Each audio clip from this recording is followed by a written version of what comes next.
In Cambodia and Lao People's Democratic Republic, livelihoods, assets, and people's safety are at risk from hydrometeorological hazards, such as floods, droughts, and subsidiary hazards, lack of food, water, and other basic resources. Natural disasters have frequently disrupted hard-earned development plans and progress. The Climate Risk and Early Warning Systems Initiative plays a crucial role to recognize the interconnectedness between disasters and development. It is possible to significantly minimize the impact of disasters by developing robust early warning systems that identify weather, water, and climate-related threats and alert at-risk people and communities. These are the key elements that CRUISE drive as the 4 pillars of the early warning systems. And when we think about the impact of disaster, there is always a human aspect to it.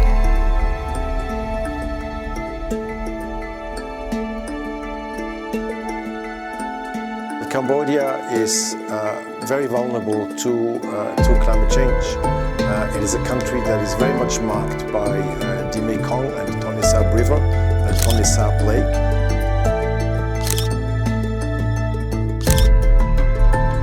The CRUISE projects are enabling decision-making and communities to take quick action in the wake of extreme weather events or multiple types of hazards.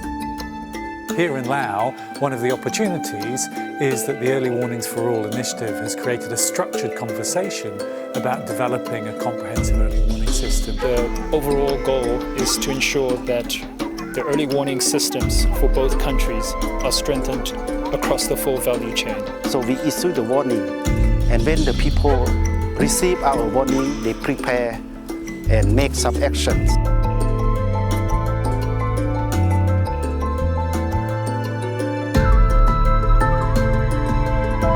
Both countries are characterized by a wet and dry season which are becoming more challenging to predict. CRUISE has been working in both countries to develop national disaster risk profile for flood and drought to better understand the associated impacts of these hazards. So under the WMO activities, we have 3 main activities. The first one is to develop the flood and drought risk map over the Lao PDR. So we can give information to the people that we will get that kind of hazards, that will be happen in the future. The results of this study are critical for policy and development planning.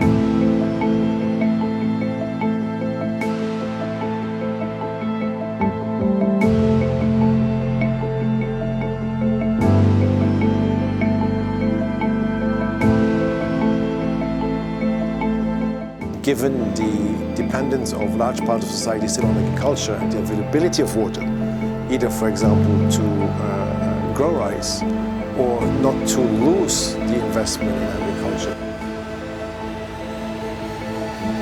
អត់សូវមានភ្លៀងភាគតិចដល់អញ្ចឹងយ៉ាប់ដែរខាងចកាយើងតប្រើទឹកប្រើអីចឹងពីឆ្ងាយមកអញ្ចឹង ប្រើដើមទុនយ៉ាងច្រើនដែរដល់វាអត់ខ្វះភ្លៀងខ្វះអីចឹងដូចថាគេពិបាកដូចថាទី1អត់ហូបដូចថាគ្នាខ្វះអង្គខ្វះអីចឹងណាប៉ុន្តែឥឡូវហ្នឹងដូចថាមានទៅជួនកាលទៅទឹកលិចទៅមានជំនួយអីមកចឹងទៅ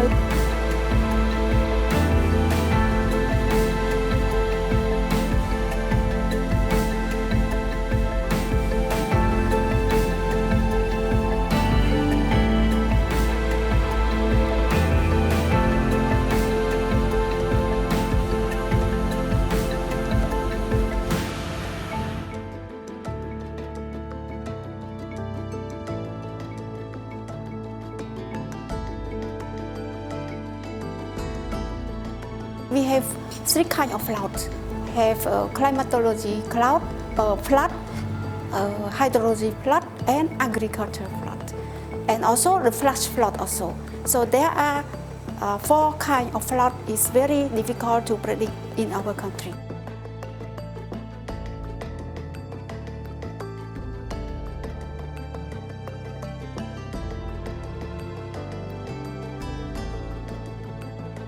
ធួវាមានផលបាក់ដែលទី1គឺទឹកលិចមកហ្នឹងទឹកចំនួនមកវាលិចអីភពដំណាំភពផលដំណាំហ្នឹងទី1លិចទឹកលិចមកច្រើនតែហ្នឹងគឺចង់និយាយថាគាត់ខ្វះទីទួលសុវត្ថិភាពមិនអាចទៅចល័តទៅទីទួលសុវត្ថិភាពបានទី2ជាផ្ទះសម្បែងអញ្ចឹងពេលណាត្រូវចរន្តទឹកហូរខ្លាំងអញ្ចឹងអាចបើងដួលរលំដែលទៅតាមទឹក The impacts of these ever-changing flood and drought cycles becoming more unpredictable, becoming more severe, have as little impact as possible on the lives and livelihoods of, in particular, rural communities and vulnerable communities. Using the result of the risk profile and understanding where flood-affected populations are in the Mekong River tributaries, CRUISE has been working to develop an impact-based flood forecasting system in 3 river basins by country.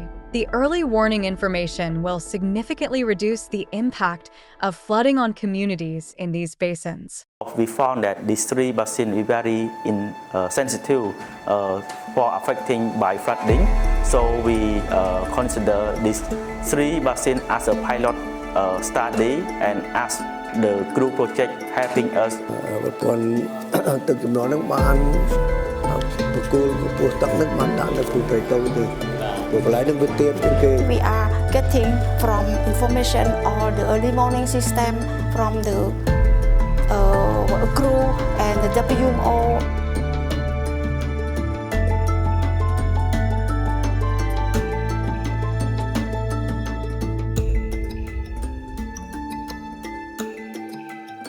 The cruise steering committee have their meeting this time for the first time in the field, and they chose Laos and Cambodia.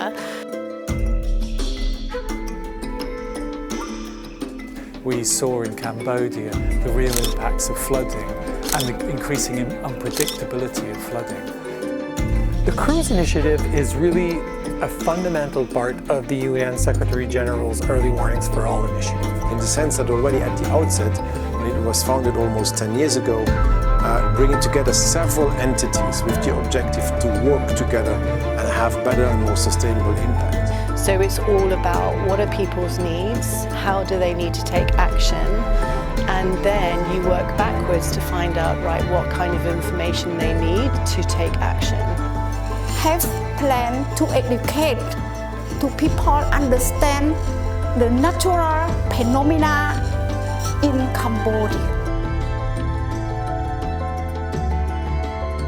So firstly is the energy and the commitment of stakeholders in both countries. Now that's extraordinarily welcome. So we're also working, for instance, with the Ministry of Water and Resource Management, we're working with the Ministry of Environment, also we're working with the Ministry of Agriculture, Fisheries and Forestry.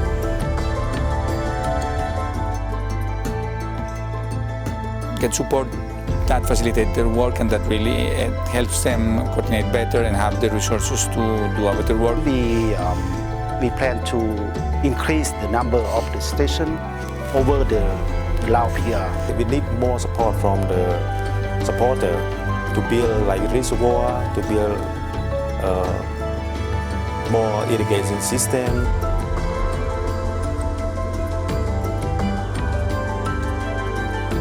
And I think that's a huge added value of CRUISE to be able to bring that knowledge and that learning from the community level to the global levels and the other way around as well. Most perhaps challenging in setting up a sustainable early warning system is not the technology and not necessarily the financing, but the institutional mechanisms to ensure that all these parts work well together, that they really are in sync towards that objective. To engage not only the government entities who are responsible for generating warning messages, but also the local NGOs and institutions and communities. Because fundamentally that's going to be critically important for long-lasting sustainable results.